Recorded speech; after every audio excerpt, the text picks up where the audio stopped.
নমস্কার প্রদীপ দা, আমি এশিয়াডন নমস্কার। বায়োকেয়ারের পক্ষ থেকে এসেছিলাম। আচ্ছা, আপনার এই বড় যে আমাদের এশিয়াডনের প্রোডাক্ট কতদিন ধরে ব্যবহার হচ্ছে? হ্যাঁ, এটা হলো 2 বছর। 2 বছর। তো আগেও তো অন্যান্য বিভিন্ন রাসায়নিক কেমিক্যাল অর্গানিক ব্যবহার করতে, তো এই এশিয়াডনকে 2 বছর আপনি ব্যবহার করছেন। তো কেমন কি রেজাল্ট পাচ্ছেন বলুন? না, দেখছি খুব ভালো, কারণ এটা জীবাণু সার। আচ্ছা আমার আগের বাগানও মোটামুটি খুব একটা খারাপ ছিল না, আচ্ছা কিন্তু আমি একটু অর্গানিক করতে ভালোবাসি, সেই জন্য আমি একটু অর্গানিক দিকে ঝুঁকি। সেই জন্য ইউটিউবে থেকে আমি দেখে আমি বলি, না, এই অর্গানিকটাই আমি করব, সেই জন্য আচ্ছা আমি আচ্ছা ডনটা একটু বেছে নিলাম। আচ্ছা। তো এই এশিয়াডনের যে বিভিন্ন প্রোডাক্টগুলো আপনার বাগানে ব্যবহার হয়, এই গাছের কি পরিবর্তন বা কোন কাজটা কেমন হয় একটু, আপনি তো এপাশের যদিও যতটা জানি একজন অভিজ্ঞ ভালো চাষি, আপনাকে অনেক লোক অনেক পরামর্শ নেয় তোমার থেকে।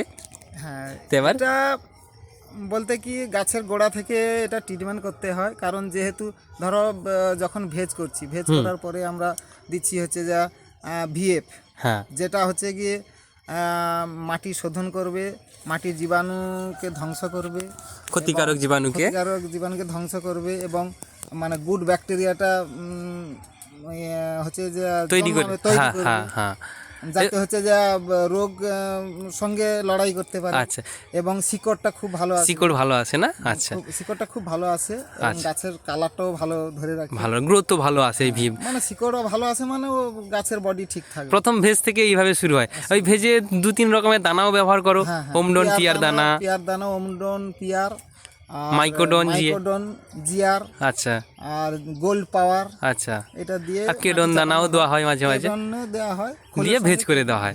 ভেজ করার পরে 2-3 দিন পরে ভিআরএফ দেওয়া হয়। ভিআরএফটা দেওয়া হয়। তারপরে যেমন মাঝে মাঝে ধরো না মাইকোডন, মাইকোডন, পিডন, পিডন, তারপর অ্যাজোডন সিপি। আচ্ছা, অ্যাজোডন সিপি ব্যাসিলাসও ব্যবহার করো। এটা ব্যবহার করলে কি ফল অ্যাজোডন বুঝতে? সিপিটা আমরা রাসায়নিক যে ব্যবহার করি, রাসায়নিকের কোনো কিন্তু নিজস্ব ক্ষমতা নেই। আচ্ছা ব্যাকটেরিয়া যতক্ষণ না ব্যাকটেরিয়া মাটিতে থাকছে, রাসায়নিকের কোনো ক্ষমতা নেই। আচ্ছা, অ্যাজোডন সিপিটা ওটা ব্যাকটেরিয়া আকারে, যেহেতু এনপিকে আকারে এনপিকে আকারে, সব জায়গায়, এনপিকে আকারে ব্যাকটেরিয়া ভাবে পোষে, জীবাণু এনপিকে, জীবাণু এনপিকে, সেজন্য কাজও খুব ভালো, আচ্ছা একবার দারুণ।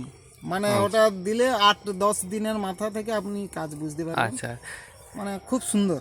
এবং যে স্প্রে আছে ট্রাইডন, ওটা স্প্রে করেন? হ্যাঁ, ট্রাইডনটা ওটা গোড়াতে দিলে শিকড়ও খুব ভালো আসে, এবং পাতায় দিলে ওটা জীবাণু, তো মানে ক্ষতিকারক জীবাণু, ওটা ফাঙ্গিসাইড এবং ব্যাকটেরিসাইড দুটোর কাজ করে গাছের শিকড়, খুব ভালো কাজ করে।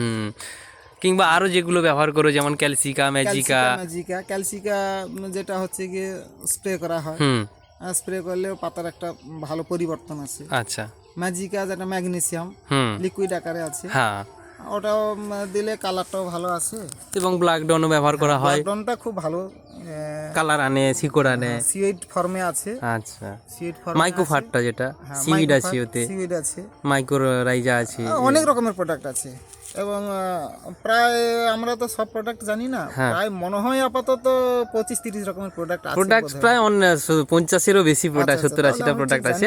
তো ব্যবহার হয় মাত্র 10-12টা। ডেকাডনটা ব্যবহার হয়, ডেকাডনটা খুব ভালো।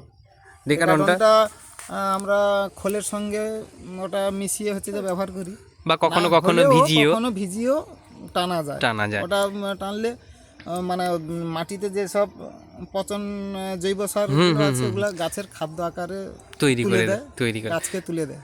আচ্ছা, এতদিন ধরে তো এইসব ব্যবহার করছো দাদা, তো কোনো সাইড এফেক্ট বা মানে ক্ষতিকারক প্রভাব কি কোনো আছে? না, কোনো ক্ষতিকারক প্রভাব পড়েনি।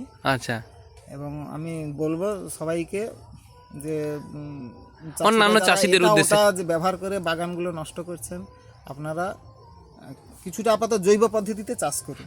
এটা টোটালি অর্গানিক বায়ো, হ্যাঁ, অর্গানিক আকারে। এবার মাঝের মধ্যে হয়তো দেখা যাবে কেমিক্যাল ইউজ করা যেতে পারে, সেটা ডিফারেন্সে খুব কম। হ্যাঁ, সেটা খুব অনুযায়ী আপনি আপনার বাগান বুঝতে পারবেন যে কতটা ব্যবহার করা যাবে কি যাবে না। চাষি ওই এটা ও চাষির কাছে শুনলে এটা মেরে দিল, ও চাষির কাছে ওইটা করলে ধৈর্য ধরে বাগান পরিচর্যা করতে হবে। হ্যাঁ, না হলে কিন্তু ওই এটা ওটা মারলে কিন্তু বাগান নষ্ট হয়ে যেতে পারে। আমাদের আশেপাশে বাগানও এরকম কিছু কিছু হয়েছে। আচ্ছা আচ্ছা, হ্যাঁ। তো সর্বমোট এই সমস্ত প্রোডাক্ট ব্যবহার করে আপনার কি প্রতিক্রিয়া বা আপনার কেমন মানে মানুষ মানে নিজের মধ্যে আত্মসুখ কতটা? না না না, আমি যতটা জানি যে প্রোডাক্টটা ভালো কাজ আছে, সবাইকে বলবো আপাতত এই প্রোডাক্টটা ব্যবহার করতে। কারণ হচ্ছে গিয়ে কি বলুন তো, এখন জৈবটাকে ফিরে আসতে হবে। বা এই যে কোনো কিছু এই খাবার, যে শীত গেল, এত বড় যে শীত গেল, হ্যাঁ হ্যাঁ এটা কিন্তু রাসায়নিক ফর্মে কোনো মতে এই শীতকে আটকানো যাবে না। হ্যাঁ। কেবলমাত্র জৈব ছাড়া হ্যাঁ গাছকে কোনোভাবে সুস্থ রাখা যাবে না। হ্যাঁ, এই যে এখন এখন ঠান্ডাতে সবার বাগান কিন্তু ভালো নেই, এই যে পাতা সাদা, কালার নেই, শিকড় নেই, বিভিন্ন সমস্যা। আচ্ছা এখন তো আপনার বাগান দেখছি আমি দাদা, কোনো রাসায়নিক ইউজ করিনি। এখন তো বাগান দেখছি মানে বর্ষাকালের মতো বাগান বলা যেতে পারে। আমি কোনো রাসায়নিক ইউজ করিনি। আচ্ছা আমি সেই আষাঢ় শ্রাবণ ভাদ্র মাস থেকে কোনো রাসায়নিক ইউজ করিনি। মাঝে মধ্যে একটু দিয়েছিলেন সেটা দিয়েছিলেন আগে, আগে কিন্তু একবারে ওই থেকে শীতে যে এত শীতে এই শীতে এত পাতার কালার না টাচই করিনি। না কালার কম আছে না পাতার ফিগার ছোট আছে, মোটামুটি ভালোই আছে। আচ্ছা তো দাদা আপনার নাম ঠিকানা একটু বলবেন? আমার নাম প্রদীপ সাঁতরা, রাক্ষসখালী বাড়ি, ছোট রাক্ষসখালী, পাথর প্রতিমা, দক্ষিণ চব্বিশ পরগনা। দাদা এই দীর্ঘদিন ধরে এই আমাদের এশিয়াডন বায়োকেয়ারের বিভিন্ন প্রোডাক্টগুলো ব্যবহার করে, হ্যাঁ, এবং তারপরে আমাদের আছে আমার এই সোমনাথ ভাই, ইনি প্রথম আমাদের হচ্ছে গিয়ে আমার মানে খুব সাহায্য করে। এই মানে মাসের মধ্যে আসেন এবং দাদা প্রায় সবসময় 20-22 আমাকে দিন মতো করে আসেন, দেখিয়ে দিয়ে যান। ওনাকে ভালো মন্দ সবাই একটা পরামর্শ নিই, হ্যাঁ, এইভাবে চলছে। আর দাদা মাঝে মাঝে যখন যা সমস্যা হয় ফোন করে হ্যাঁ, আমি মোটামুটি ফোন করে জিজ্ঞাসা করে, এবং আশেপাশে তোমার এপাশে আশেপাশেও ভাস্কর দা বা সোমনাথ ভাইয়ের কাছে খুব মোটামুটি হেল্প পাই। ভাস্কর দা বা আরও কয়েকজন চাষি আছে, তবে প্রদীপদার সঙ্গে ভালো যোগাযোগ, বা অন্যান্য চাষিদেরও প্রদীপদা ভালো পরামর্শ, আশেপাশের চাষিদেরও পরামর্শ দেয় প্রদীপ। আচ্ছা ঠিক আছে দাদা, এইভাবে এরকম মানে মানে আসলে একটু বিশ্বাস, নিজেকে একটু বিশ্বাস জন্মাতে হবে যে আমি না হলে অন্যান্য চাষি বলছে কি না এই চমক রেজাল্ট পাইনি, এইটা বললে হবে না।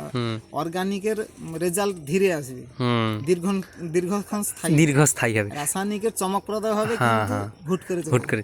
আচ্ছা এই যে বিভিন্ন সার ওষুধ দেওয়ার পরে অনেক সময় অনেক চাষিরা হয় না যে শিকড় পুড়ে যাবে, জল ঢালতে হবে, এই করতে হবে, না, না, কোনো এটা কোনো রিস্ক আছে কি? বা এটা আমি ঢেলে দিয়ে এই যে পরশু 4 দিন ঢাললাম, কোনো জল দিইনি, আচ্ছা কোনো তো আমার সমস্যা নেই। হ্যাঁ, ওতে বায়োর ওটা নিয়ে কোনো ভাবনা নেই। অনেক চাষি রাত্রে ঘুম হয় না, এই সারটা দিচ্ছি আমার শিকড় পুড়ে যাবে, এইরকম হয়ে যাবে সেরকম, অনেকের কাছে গল্প শুনি। জল দিতে পারো, কোনো সমস্যা নেই। আচ্ছা মোট রসে রাখতে হবে এগুলো রস রাখতে জীবন, হবে, কারণ একটু রস রাখলে বায়োর রেজাল্টটা ভালো হবে। জীবাণু কিন্তু প্রোডাক্টটা শুকনো রাখলে ক্ষতি হবে না, কিন্তু রেজাল্টটা কম হবে। রেজাল্টটা বুঝতে পারবে না। এর কোনো ক্ষতি বলতে গাছের কোনো ক্ষতি হয় না, কিন্তু চাষির ক্ষতি বলতে রেজাল্ট পাবে না, রেজাল্টটা পাবে, রেজাল্ট ওই পাবে না। টাকাটা আমি দিলাম, হ্যাঁ হ্যাঁ, ধরো খরচ করে কিছু দেওয়া হলো, সেটা হচ্ছে রেজাল্ট। কিন্তু ক্ষতি হবে না, যে সাইড করে যাওয়া কি হচ্ছে না, এটা আছে। ঠিক আছে, ধন্যবাদ প্রদীপদা, তুমি এইভাবে ব্যবহার করো, এবং হচ্ছে আশেপাশে যারা সমস্যায় আছে তাদের সেই সমস্ত চাষিদেরও একটু হেল্প করো। ধন্যবাদ দাদা। ঠিক আছে।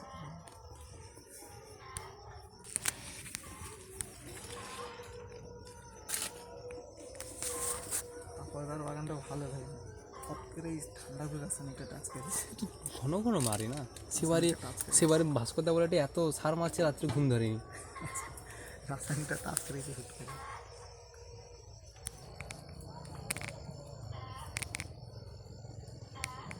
মাঝে মাঝে যে পালাগুলা বাড়াবে, ওগুলা হচ্ছে যে ওই